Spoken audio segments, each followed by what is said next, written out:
दोस्तों नमस्कार। आइए आज हम लोग पर्यावरण अध्ययन के अंतर्गत कुछ विशेष प्रकार के पौधे, कुछ विशेष प्रकार के वृक्षों के बारे में समझते हैं।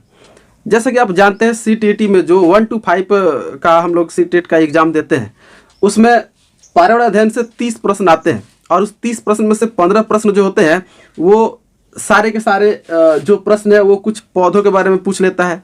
उसके जो प्रश्न आते हैं पक्षियों के बारे में, पक्षियों के घोंसले के बारे में, हमारे विशेष प्रकार के खान पान के बारे में, जैसे गुजरात का जो खाना है उसके बारे में, बिहार का जो फेमस खाना है, राजस्थान का, ये सारे प्रश्न आते हैं पर्यावरण के अंतर्गत। 15 प्रश्न उसमें होते हैं, तो ये काफ़ी इंपॉर्टेंट है। आज हम लोग जो पढ़ेंगे वो कुछ विशेष प्रकार के वृक्ष, कुछ विशेष प्रकार के पौधों के बारे में पढ़ेंगे।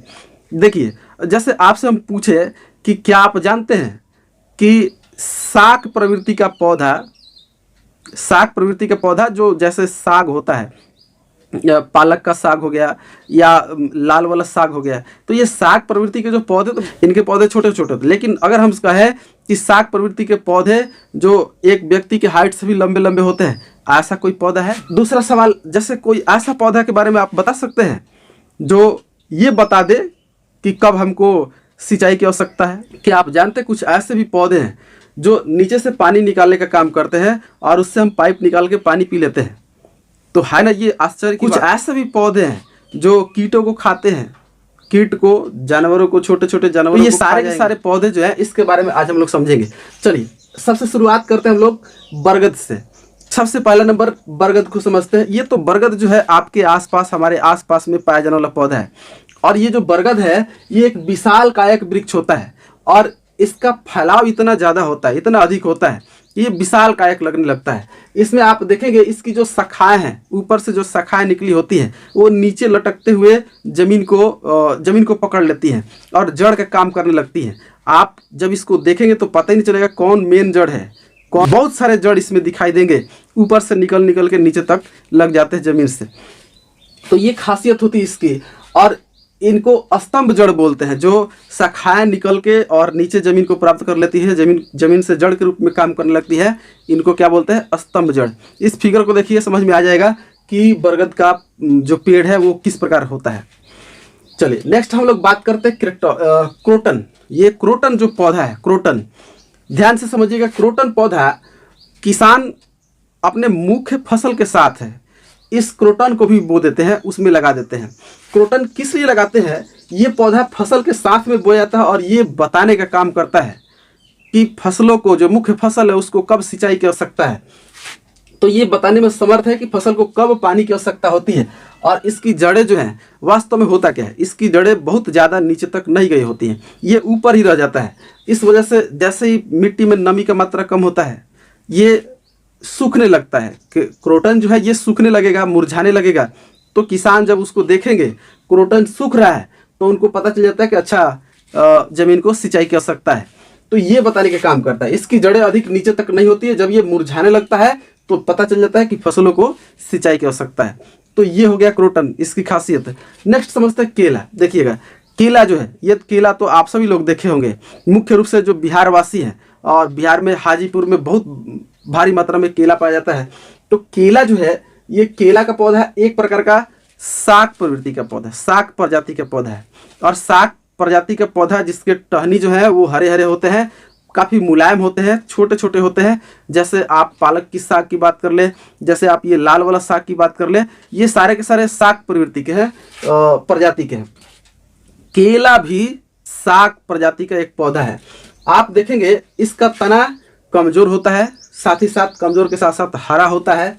और केले का जो फूल, उसके फल और फूल दोनों को खाने के रूप में हम लोग यूज करते हैं।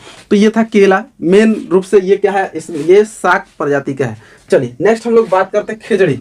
देखिए खेजड़ी तो बहुत काफ़ी इंपॉर्टेंट है, आपके सीटेट के एग्जाम में या अन्य किसी एग्जाम में भी पूछा जा सकता है, और सीटेट में तो पूछा भी गया है, इसलिए खेजड़ी को ध्यानपूर्वक समझेंगे। खेजड़ी एक ऐसा पौधा है जो भारत का जो रेगिस्तानी क्षेत्र है, जैसे राजस्थान का क्षेत्र है, राजस्थान का जो पश्चिमी क्षेत्र है उसमें पाया जाता है ये।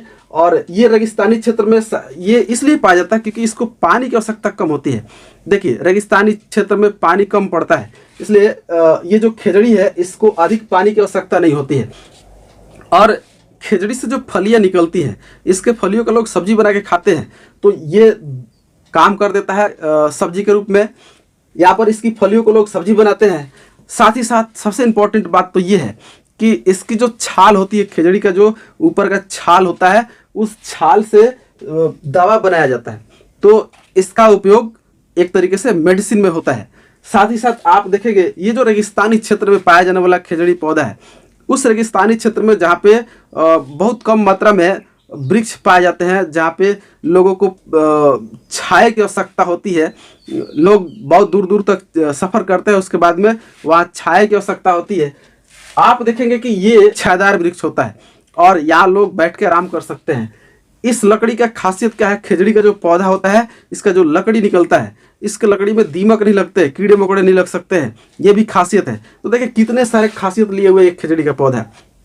एक तो एक इसके फलियों को लोग सब्जी के रूप में यूज करते हैं, दूसरा इसका छाल दवा बनाने का काम आता है, तीसरा ये छायादार होता है, चौथा कि ये इसके लकड़ी में कीड़े नहीं लगते।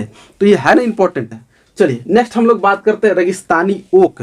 देखिएगा रेगिस्तानी ओक तो पिछले सीटर में भी पूछा गया था, इसलिए इसको ध्यान से समझिएगा। रेगिस्तानी ओक के हर एक पॉइंट को समझना जरूरी है। देखिए रेगिस्तानी ओक एक ऐसा पौधा है जो रेगिस्तानी क्षेत्र में, जहाँ बरसात कम होता है, रेगिस्तानी इलाका है, तो वहाँ पे पाया जाता है। रेगिस्तानी ओक का पौधा मुख्य रूप से ऑस्ट्रेलिया में पाया जाता है। ऑस्ट्रेलिया में इसका निवास स्थान है, कह लीजिए, या कह लीजिए कि अधिक मात्रा में पाया जाता है।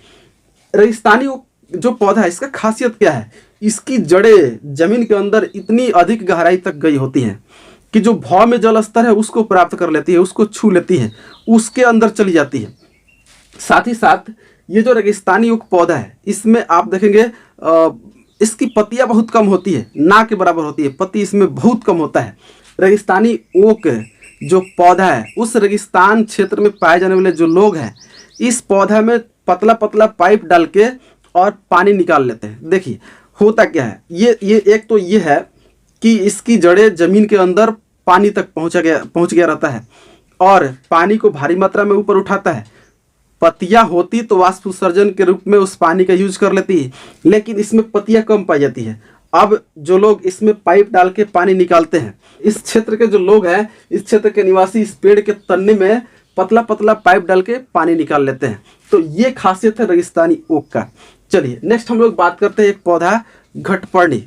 घटपर्णी पौधा कहिए या इसी को बोलते हैं कीटभक्षी पौधा, इसके बारे में समझते हैं। देखिए ये पौधा क्या है, ये पौधा छोटे छोटे कीड़े मकोड़ों को, जैसे चूहा को, मेढक को, या और जो छोटे छोटे कीड़े मकोड़े होते हैं, उनको, उन जीवों को ये खाते रहता है, इसलिए इसको कीटभक्षी के नाम से भी जानते हैं। कीटभक्षी पौधा कहा जाता है। और इसका आकार जब आप देखिएगा, घटपर्णी पौधा का आकार जो है एक लंबे घड़े नुमा होता है, लंबा घड़ा के आकार का होता है, ऊपर में पत्ती नुमा एक ढक्कन होता है। साथ ही साथ इसकी एक खासियत है कि ये अपने पौधे से क्या करता है, एक विशेष प्रकार का सुगंध निकालता है। उस विशेष प्रकार के सुगंध की वजह से जो छोटे छोटे कीड़े मकोड़े हैं वो आकर्षित होते हैं और खींचे चले आते हैं, इसके अंदर एंट्री कर जाते हैं, इसके जो घड़ानुमा आकृति होता है उसमें चले जाएंगे, और जैसे ये अंदर जाते हैं अपने ढक्कन को बंद कर लेता है, वो पत्ती नुमा जो ढक्कन होता है उसको बंद कर लेता है, फिर कीट उसमें फंस जाते हैं और उसको ये खा जाता है। तो कह रहा है कि इस पर पत्ती नुमा ढक्कन होता है और इस पौधे से एक विशेष प्रकार की खुशबू निकलती है। इसी खुशबू से आकर्षित होकर कीड़े मकोड़े इस पौधे के पास चले आते हैं। और ये भारत में कहाँ पे पाया जाता है, ऐसा क्षेत्र जहाँ बरसात अधिक हो, जैसे मेघालय है, तो ये भारत में मेघालय में पाया जाता है। मेघालय के साथ साथ आप देखेंगे इंडोनेशिया और ऑस्ट्रेलिया में भी घटपर्णी पौधा पाया जाता है। ये पौधा प्रकाश संश्लेषण की क्रिया को भी करता है। जैसे आपके माइंड में ये आ रहा होगा कि जब ये भोजन के रूप में कीटों को खा लेता है तब तो प्रकाश संश्लेषण की प्रक्रिया नहीं होती होगी। जी नहीं, इसमें घटपर्णी पौधा में प्रकाश संश्लेषण की प्रक्रिया भी होती है। तो फिर ये कीटों को क्यों खाता है? कीटों को खाता है अपने नाइट्रोजन की पूर्ति के लिए। ये कीटों से क्या करता है? नाइट्रोजन की पूर्ति करता है। यहाँ पर लिखा गया है ये पौधा प्रकाश संश्लेषण की क्रिया को भी करता है और ये नाइट्रोजन की पूर्ति के लिए कीटों का भक्षण करता है। तो ये जितने भी पौधे के बारे में हमने बताया है, ये सारे के सारे पौधे बहुत काफ़ी इंपॉर्टेंट हैं और सारे कभी न कभी सीटेट में पूछे जा सकते हैं। इसमें से रेगिस्तानी ओक, घटपर्णी, ये खिचड़ी, ये तो पूछा भी गया है। तो उम्मीद करते हैं आपको ये जानकारी अच्छा लगा होगा। बाकी मिलते हैं हम लोग अगले वीडियो के साथ कुछ नया टॉपिक लेकर के। वीडियो देखने के लिए आप सभी का धन्यवाद। Thank you.